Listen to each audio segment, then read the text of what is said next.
Hi കൂട്ടുകാരെ, പുതിയൊരു വീഡിയോയിലേക്ക് എല്ലാവർക്കും സ്വാഗതം. അങ്ങനെ ഹോസ്പിറ്റലിൽ ഇരുന്ന് വിനയൻ്റെ അമ്മയും അമ്മാവനും ഇങ്ങനെ ഉറങ്ങുമ്പോൾ വിനയനാണെങ്കിൽ ചായയും മേടിച്ച് ഇവരെ വന്ന് വിളിക്കുകയാണ് കേട്ടോ. അമ്മാവ എണീക്ക്, ചായ കുടിക്കുക എന്നൊക്കെ പറയുമ്പോൾ, എടാ നീ ആളാകെ മാറിയല്ലോ, നിൻ്റെ ജീവിതത്തിൽ ഒരു അടുക്കും ചിട്ടയൊക്കെ വന്നതുപോലെ. അപ്പോഴേക്കും ലതിക എണീക്കുകയാണ് കേട്ടോ. എന്താ പറയുന്നത് എന്ന് ചോദിക്കുകയാണ് കേട്ടോ. അപ്പോൾ പറയാണ്, എടി നിൻ്റെ മോനെ ആകെ മാറി, ഇന്നലെ രാത്രി ഒരു പോള നിൻ്റെ മോൻ കണ്ണടച്ചിട്ടില്ല, അവനെ ഉറങ്ങാതെ ഇരിക്കുകയായിരുന്നു എന്നൊക്കെ പറയണം കേട്ടോ. അപ്പോൾ ഉടൻ തന്നെ ലതിക പറയണേ, വിനയ നിൻ്റെ ഈ മാറ്റം ഒരു നല്ലതിനാവട്ടെ, എന്താണെങ്കിലും നീ നല്ല ഒരു മനുഷ്യനായി നീ മാറണമെന്ന് പറയണം കേട്ടോ. അത് കേൾക്കുന്ന വിനയം പറയണേ, പിന്നെ ഞാൻ നല്ല മനുഷ്യനായി മാറുക തന്നെയാണ്, എനിക്കൊരു ആൺകുട്ടി പിറക്കുമെന്ന് ഞാൻ നിങ്ങളോട് എല്ലാവരോടും പറയുമ്പോൾ നിങ്ങളെല്ലാവരും എന്നെ പുച്ഛിക്കുകയായിരുന്നല്ലോ, ഇപ്പോൾ എനിക്കൊരു ആൺകുട്ടി പിറന്നു. ഈ വിനയൻ്റെ വാക്കുകളെല്ലാം സത്യമുണ്ടെന്ന് ഇപ്പം നിങ്ങൾക്ക് മനസ്സിലായില്ലേ? അതുകൊണ്ട് തന്നെ നിങ്ങളെല്ലാവരും എൻ്റെ വാക്കിനിപ്പോൾ വില കൊടുക്കുന്നുണ്ടാവുമെന്ന് എനിക്കറിയാം. അതുപോലെ ഈ വിനയൻ ഇനി കാണിച്ചു തരാം എന്നൊക്കെ പറഞ്ഞ് സംസാരം തുടരുമ്പോൾ ലംബോദരൻ പറയണത്, അഹങ്കാരമാവരുത്, എന്തായാലും നേടിയെടുക്കാനുള്ള ആർത്തി ഇതൊക്കെ നന്നാവാം, പക്ഷെ വിനയത്തോടു കൂടി വേണം എല്ലാ കാര്യങ്ങളും ചെയ്യാനെന്ന് അവിടെ പറയുന്നുണ്ട് കേട്ടോ. ഇതേ സമയം തൻ്റെ വാക്കുകൾ കേൾക്കുമ്പോൾ ശരി മാവ എന്നൊക്കെ ഇങ്ങനെ പറയുകയാണ്, മാമ എന്നൊക്കെ ഇങ്ങനെ പറയണം. അപ്പോഴാണ് പുറത്തോട്ട് ഇറങ്ങി വരുന്ന സിസ്റ്റർ, ചീരുവിന് ചായ വേണമെന്ന് പറയട്ടോ. ചായ കൊണ്ടുവന്നിട്ടുണ്ടെങ്കിൽ ചായ ഇങ്ങനെ തന്നെ. അത് കേട്ടോടെ തന്നെ, അയ്യോ ചായ ഞങ്ങൾ കൊടുത്തോളാം, അത് പറ്റുമോ എന്ന് ചോദിക്കുകയാണ് വിനയൻ. അപ്പോൾ ലതികയും ചോദിക്കുകയാണ്, എനിക്കും അങ്ങോട്ടേക്ക് കയറണം, എനിക്കും എൻ്റെ മോൻക്കും ഞങ്ങൾക്ക് ചിരുവിനെ കാണാൻ മാത്രമല്ല കുഞ്ഞിനെ ഒന്ന് കാണാമല്ലോ എന്നൊക്കെ പറയുമ്പോൾ ശരി എന്നായിക്കോട്ടെ എന്ന് പറയണേ. അങ്ങനെ അവർ അകത്തോട്ട് കയറി ചെല്ലുമ്പോൾ കുഞ്ഞ് കട്ടിലേക്ക് കിടക്കുന്നുണ്ട്. കുഞ്ഞിനെ ഇങ്ങനെ ലാണിക്കുകയാണ്, മോനെ എന്നൊക്കെ പറഞ്ഞ് ഇങ്ങനെ വിളിച്ചും കൊണ്ടിരിക്കുകയാണ്. അപ്പോൾ ചീരു അവിടെ നിൽക്കുന്നുണ്ട്, ചിരി കിടക്കുന്നുണ്ട്. അപ്പോൾ ചിരുവിനെ പതിയെ ഇങ്ങനെ ഉറക്കത്തിൽ നിന്ന് എണീപ്പിക്കുമ്പോൾ ചിരു കാണുന്ന കാഴ്ച ഇവരിങ്ങനെ കൊഞ്ചിക്കുന്നത്. സിസ്റ്റർ പറയണേ, ചിരു എനിക്ക് ചായ കുടിക്കാൻ നിവർന്നിരിക്കും, വല്ലാതെ അങ്ങ് ബാക്കിലോട്ട് പോകണ്ടെന്നൊക്കെ പറഞ്ഞിട്ട് ചിരുവിനെ ചെറുതായി ഇങ്ങനെ എണീപ്പിച്ചിരുത്താണ്. അപ്പോഴേക്കും ലതിക ഓടി വരും കേട്ടോ. എന്നിട്ട് ലതിക പറയണേ, മോളെ കുഞ്ഞിനെ കണ്ടപ്പോൾ ഞങ്ങളവിടെ നിന്ന് പോയി. അപ്പോൾ വിനയം പറയുന്നത് ശരിയാണ്, കുഞ്ഞിനെ കണ്ടപ്പോൾ അവിടെ നിന്ന് പോയി, അതുകൊണ്ട് കുഞ്ഞിനെ കൊഞ്ചിക്കാൻ നിന്ന് ചീരു കുഞ്ഞ് നല്ല കളിക്കുന്നുണ്ട്, നിൻ്റെ അരികിലോട്ട് അവർ കിടത്തി തരും, നീ എന്തായാലും ചായ കുടിക്കുന്നൊക്കെ പറയണേ. ശരി ചായ കുടിക്കാന്നൊക്കെ പറഞ്ഞ് ചീരു പതിയെ ചായ കുടിക്കുമ്പോൾ എനിക്ക് മതി എന്ന് പറയട്ടെ. അപ്പോഴേക്കും ലതിക പറയും, ഞാൻ കൊടുത്തോളാം എന്ന് പറയണേ. അങ്ങനെ കുടിക്കുമ്പോഴേക്കും ചിരു മതി എന്ന് പറയണേ. അപ്പോൾ സിസ്റ്റർ പറയുന്നത് നിർബന്ധിക്കണ്ട, അത്ര കുടിച്ചാൽ മതി. അപ്പോഴേക്കും ലതിക കുഞ്ഞിനെ എടുത്തിട്ട് ചിരുവിൻ്റെ അരികെ കൊടുന്ന് കിടത്തുകയാണ് കേട്ടോ. അപ്പോൾ ഉടൻ തന്നെ ചിരുവിനോട് സിസ്റ്റർ പറയുന്നുണ്ട്, അധികം അങ്ങ് ചെരിയണ്ട, വേദന വരുള്ളൂ, ഡോക്ടർ വന്നിട്ട് എന്തെങ്കിലുമൊക്കെ പറയട്ടെ, എന്നിട്ട് മതി ബാക്കി കാര്യങ്ങൾ എന്ന് പറയട്ടോ. ഇത് കേൾക്കുന്നത് ചീരു ശരി എന്നും പറയാണ് കേട്ടോ. പിന്നീടാണെങ്കിലോ ചിരുവിന് ചെറിയ ഇങ്ങനെ നോക്കുന്നുണ്ട്. അപ്പോൾ ഞങ്ങൾ കുഞ്ഞിനെ കണ്ടപ്പോൾ അവിടെ നിന്ന് പോയത്, ചിരു നിന്നെ കാണാൻ വേണ്ടി വന്നതാണ് എന്നൊക്കെ എന്നെ പറയുന്നുണ്ട്. ചിരുവിൻ്റെ മുഖത്ത് യാതൊരു വ്യത്യാസവും കാണുന്നില്ല, ആ വ്യത്യാസമൊന്നും ഇല്ല കേട്ടോ. ഇതേ സമയം കാണിക്കുന്നത് സുശീലയാണ്. പെട്ടെന്ന് സുശീല ഞെട്ടി ഉണരുകയാണ്, കോൺസ്റ്റബിൾ വന്ന് കൊട്ടിയിരിക്കുകയാണ്. അപ്പോൾ സുശീല പറയണേ, അയ്യോ സാറേ ഞാനൊന്ന് ഉറക്കം പിടിച്ച് വരുന്നേ ഉള്ളൂ, നേരം വെളുപ്പാൻ കാലത്താണ് എനിക്ക് ഉറക്കമൊന്ന് പിടിച്ചത്. അപ്പോഴേക്കും സാറുമാർ എന്താ ഈ കാണിച്ചത്, ഇത് എൻ്റെ വീടല്ല കിടന്നുറങ്ങാൻ, അതേ മര്യാദക്ക് പെട്ടെന്ന് ഫ്രഷായി വരും. അയ്യോ സാറേ എനിക്ക് ഉറക്കം വരുന്നുണ്ട്, എന്നോട് ഫ്രഷ് ആവാനാണ് പറഞ്ഞത്, പെട്ടെന്ന് കോടതിയിലോട്ട് പോകാനുള്ളതാണ്, അപ്പോൾ അതിന് മുന്നേ നിന്നെ തെളിവെടുപ്പിന് കൊണ്ടുപോകാനുണ്ട്. എന്തിനു തെളിവെടുപ്പിനോ? അത് എൻ്റെ വീട്ടിലോട്ടോ? അതെ തെളിവെടുപ്പിന് എൻ്റെ വീട്ടിലോട്ട് കൊണ്ടുപോയി സാറേ, എന്നെ നിങ്ങളങ്ങ് റിമാൻഡ് ചെയ്ത് കോടതിയിലോട്ട് പറഞ്ഞയച്ചപ്പോൾ കോടതിയിൽ കൊണ്ടുപോയ പോരെ എന്നൊക്കെ ഇങ്ങനെ പറയാണ്. ജയിലിലോട്ട് പറഞ്ഞയച്ചാൽ പോരെ, ഞാൻ ചെയ്ത് തെറ്റ് ഞാൻ ഏറ്റെടുത്തതല്ലേ, പിന്നെന്താ? അതൊന്നും പറഞ്ഞാൽ പറ്റത്തില്ല, അത് തെളിവെടുപ്പ് തന്നെയാണ്, മര്യാദക്ക് റെഡിയാവുന്ന, അതാ നിന്നെ ഈ കോലത്തിൽ ഞങ്ങൾ വലിച്ചഴിച്ച് കൊണ്ടുപോകണമെന്ന് ചോദിക്കുകയാണ് കേട്ടോ. ഇത് കേൾക്കുന്നത് സുശീല പിന്നീട് ഒരു വാക്കും പറയില്ല. സുശീല റെഡിയാവാൻ വേണ്ടി പോവാണ്. പിന്നീട് കാണിക്കുന്ന അമ്പിളി ചായയുമായ അനന്തമാഷിൻ്റെ അടുക്കിലോട്ട് വന്നിരിക്കണം. അനന്തമാഷിന് ചായയൊക്കെ കൊടുക്കണമെങ്കിൽ ചായ കുടിക്കുന്ന സമയത്ത് അമ്പിളി ചോദിക്കണം, അച്ഛാ ചിരുവിൻ്റെ അരികിലോട്ട് നമുക്ക് പോകണ്ടേ? ചിരു എണീക്കുമ്പോഴേക്കും അപ്പോൾ ഉടൻ തന്നെ അവിടെ ഭാനുമയും മറ്റുള്ളവരുണ്ടല്ലോ. അപ്പോൾ അമ്പിളി പറയാം, അത് ശരിയാണ്, അവരവിടെ ഉണ്ടല്ലോ, മഞ്ചാടിയൊക്കെ പോയിട്ടുണ്ടല്ലോ, അപ്പോൾ അവർ തിരികെ വരട്ടെ, എന്നിട്ട് നമുക്ക് പോവാം. അപ്പോൾ അമ്പിളി പറയുന്നത് ശരിയാണ്, തിരികെ വരട്ടെ, കാരണം എന്താ വെച്ചാൽ മക്കളെ നോക്കണമല്ലോ. അപ്പോൾ മാഷ് പറയുന്നത് ചിരുവിന് അവളുടെ മക്കളെ കാണുന്ന നല്ല ആഗ്രഹം ഉണ്ടാവും, അപ്പോൾ മക്കളെ കൊണ്ടുപോയതിൽ തെറ്റില്ല. അപ്പോഴേക്കും അമ്പിളി പറയണേ, എന്തിനാച്ച വെറുതെ കൊണ്ടുപോകുന്നു, 2 ദിവസം കഴിഞ്ഞ് ചീരുങ്ങോട്ടൊക്കെ തന്നെയല്ലേ വരുന്നത്, അപ്പോൾ പിന്നെ കൊണ്ടുപോകേണ്ട ആവശ്യമൊന്നുമില്ല, എന്നാൽ ശരി എന്നൊക്കെ പറഞ്ഞിട്ട് അവിടെ നിന്ന് പോകാൻ നിൽക്കുമ്പോൾ മാഷ് വിളിക്കുകയാണ്, അമ്പിളി ഞാനൊരു കാര്യം ചോദിക്കട്ടെ, നിൻ്റെയും രഘുവിൻ്റെയും പ്രശ്നത്തിന് പരിഹാരമായോ? അത് കേൾക്കുന്ന അമ്പിളി പറയാണ്, അതെന്താപ്പോൾ അച്ഛനെ അങ്ങനെ ചോദിക്കാൻ, എന്താപ്പോൾ അച്ഛന് വീണ്ടും ഈ ചോദ്യം ഉയർന്നിരിക്കുന്നത്? അല്ല, പണ്ടൊക്കെ നിങ്ങളുടെ മനസ്സ് വായിച്ചെടുക്കാനുള്ളൊരു കഴിവ് ഈ അച്ഛനുണ്ടായിരുന്നു, നീയും നിൻ്റെ ഭർത്താവും പിരിഞ്ഞു കഴിഞ്ഞാൽ പുറം കൊണ്ട് നിങ്ങൾ എത്ര അഭിനയിച്ചാലും ഉള്ളുകൊണ്ട് നിങ്ങളുടെ സ്നേഹത്തിൻ്റെ അഗാധം എത്ര എന്ന് എനിക്കറിയാം. അതുകൊണ്ട് സ്നേഹമുള്ളവരോട് ചെയ്യുന്ന വഴക്കുണ്ടാവുള്ളൂ, അതെനിക്ക് നന്നായി അറിയാം. പക്ഷേ ഇപ്പോൾ നിങ്ങളുടെ ഇടയിൽ അങ്ങനെയല്ല. നിങ്ങൾ പുറമേ ഞങ്ങളെ മുന്നിൽ അഭിനയിക്കുകയാണെങ്കിലും ഉള്ളുകൊണ്ട് നിങ്ങൾ രണ്ടാളും വല്ലാതെ അകന്നത് പോലെ. അങ്ങനെ അച്ഛന് തോന്നിയോ എന്ന് അമ്പടി ചോദിക്കുകയാണ്. അതെ തോന്നി. അപ്പോൾ അമ്പടി കരയാണ്. എനിക്കങ്ങനെ തോന്നിയതിൽ അച്ഛന് അങ്ങനെ തോന്നിയത് യാതൊരു ഇതും വേണ്ട. കാരണം അമ്പിളി എന്ത് പറഞ്ഞാലും അമ്പിളി വിടുവാഴ്ത്തം പറയുന്നവളും അമ്പിളി പ്രശ്നക്കാരിയോ അമ്പിളി അങ്ങനെയുള്ളവളൊക്കെ എന്ന് പറഞ്ഞിട്ട് ആളുകളെല്ലാവരും അമ്പിളിയെ കളിയാക്കും. അമ്പിളിയുടെ ഭാഗം പറയാൻ ആരുമില്ല.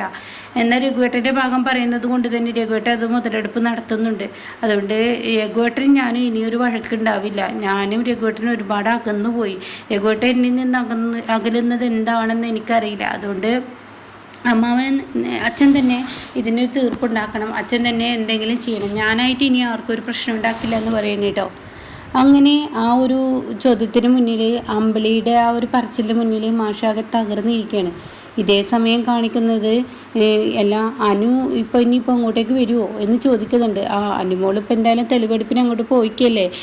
തെളിവെടുപ്പിന് ഇനിയിപ്പോൾ കാര്യമായിട്ട് അനുപമയോട് ചോദിക്കാനുണ്ടാവും. അപ്പോൾ അതുകൊണ്ടാണ് അനു കുഞ്ഞിനെയും കൊണ്ട് അങ്ങോട്ട് എടുത്ത് ഓടിപ്പോയത്.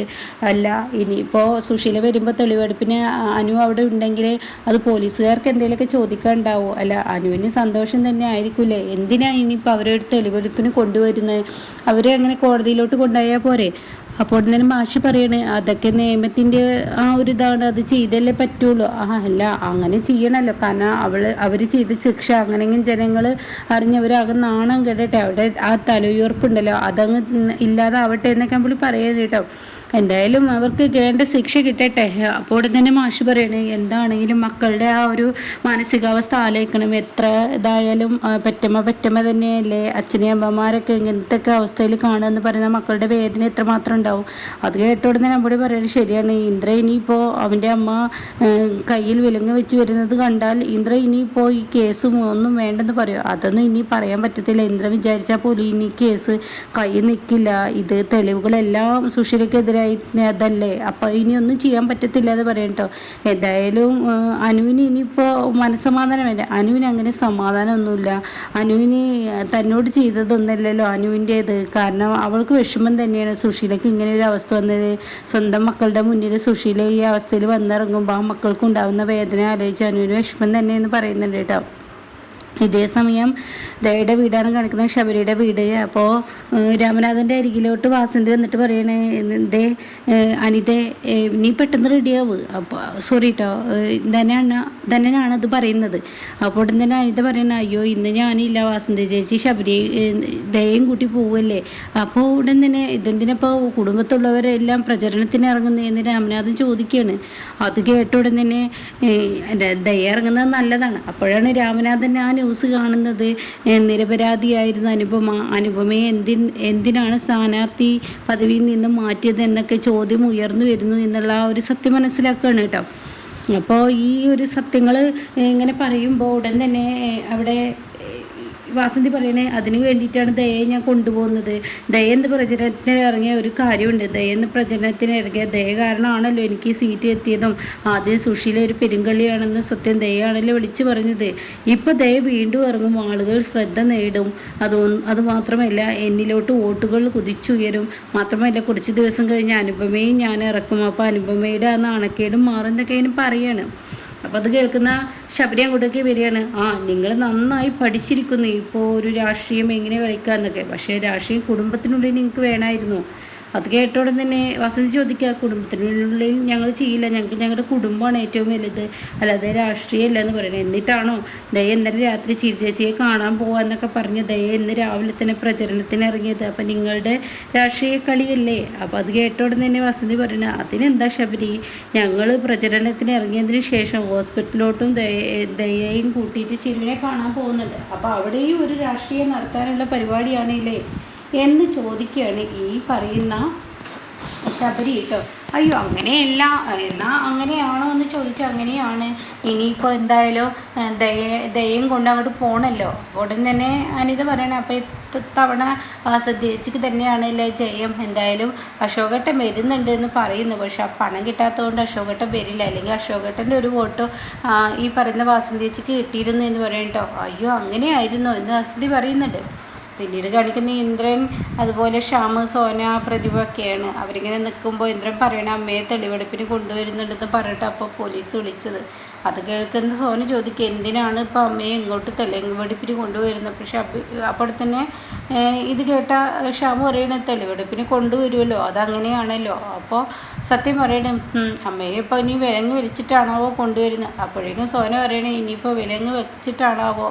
ഈശ്വര വല്ലാത്തൊരു ദുർവിധി തന്നെയാണ്. അമ്മ നേരെ ആ കോടതിയിലോട്ട് അങ്ങ് പോയി ആ സെല്ലോട്ട് അങ്ങ് കൊണ്ടുപോയാൽ മതിയായിരുന്നു, നമുക്കുള്ള ശിക്ഷ അങ്ങനെ കിട്ടിയാൽ മതിയായിരുന്നു എന്നൊക്കെ പറയാണ്. അപ്പോൾ ഇത് കേട്ടിട്ട് പ്രതിഭ അവിടെ നിൽക്കുന്നുണ്ട്. മക്കളുടെ ഓരോരുത്തരുടെ അഭിപ്രായം പ്രതിഭ ഇങ്ങനെ കേട്ട് നിൽക്കുകയാണ്. ആ സമയമാണ് പോലീസ് വരുന്നത്. ജീപ്പിൽ നിന്ന് സുശീല ഇറങ്ങുന്നത്. സുശീലയെ കാണുന്ന പ്രതിഭയ്ക്ക് പുഞ്ചിരിയാണ്. അങ്ങനെ സുശീല ഇറങ്ങിടി എന്ന് പറയുന്നത്. സുശീല ഓരോ മക്കളുടെ മുഖത്തോട്ട് നോക്കുമ്പോഴും മക്കളെല്ലാം മുഖം തിരിച്ചു പോവുകയാണ്. അത് കാണുന്ന സുശീലയ്ക്ക് വിഷമം വരികയാണ്. അപ്പോൾ SI പറയണേ അതെ നമുക്ക് ഒന്നിൽ നിന്നങ്ങ് തുടങ്ങാമല്ലേ എന്ന് പറഞ്ഞിട്ട് കീടനാശിനി എടുത്തോടുന്ന് തുടങ്ങുന്നുണ്ട്. സോന ചോദിക്കുന്നുണ്ട് അമ്മയെ കൊണ്ട് പ്രതിഭയാണ് കേട്ടോ അത് ചോദിക്കുന്നത്.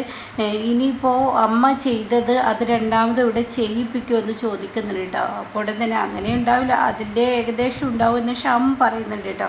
അപ്പോൾ എന്തായാലും എല്ലാവർക്കും മുന്നിൽ ഇനി സുശീല നാണം കെടണം. മാത്രമല്ല അനുപമയും കൂടി ആ വീട്ടിലുള്ളത് കൊണ്ട് ഒന്നും കൂടി പ്രതികാരം സുശീലയ്ക്ക് കയറും കേട്ടോ.